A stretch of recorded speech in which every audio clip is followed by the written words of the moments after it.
usimuoe msichana kwa sababu ana desperate ya kuolewa. Manake yeye kiu yake anataka sana kuolewa. Sasa mara nyingi kiu ya kutaka sana kuolewa inapokuwa kubwa, inafika time ananyamazisha hisia zake. Kwa nini nimesema ananyamazisha hisia zake? Inampelekea sasa anamwambia Mungu, yoyote atakayekuja niko tayari kuolewa naye.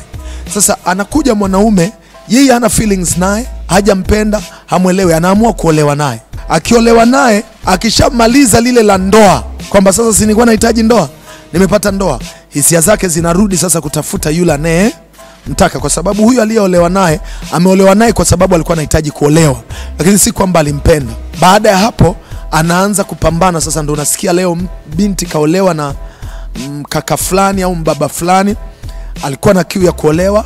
Ile kiu sasa ameshakamilisha hilo jambo, sasa anaanza kutafuta wale ambao ni haja moyo wake. Ndo unasikia mabinti wana cheat. Kwa nini? Anaanza kutafuta sasa wale ambao mwanzoni alikuwa ni kama binti tu ambaye anaolewa na mtu kwa sababu ya fedha. Ameolewa kwa ajili ya fedha, hakumpenda huyo mtu, kaenda kwa sababu ya fedha. Akishapata fedha anarudi kwenye moyo. Mtu yoyote akishapata kila anachokitaka anarudi kusikiliza moyo. Ndio maana ni kama, yani unajua hisia ni kama mvutaji wa sigara. Mvutaji wa sigara anaweza kasikia njaa sana, akala, kisha kula, sasa anaanza kutafuta hisia zake zinataka nini. Anaingia chocho, anatafuta sigara, anaanza kuvuta. Kwa nini? Ndivyo ilivyo pia kwenye mahusiano ya ndoa. Kuna hisia na kuna uhitaji, kuna upendo na kuna uhitaji. Anaingia kwenye ndoa kwa sababu ya uhitaji wa fedha.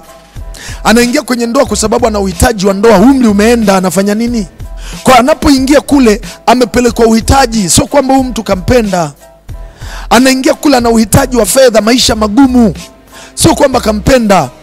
Fedha zikishakaa vizuri, anarudia moyo wake kusikiliza, hisia zinaanza kuchukua nafasi.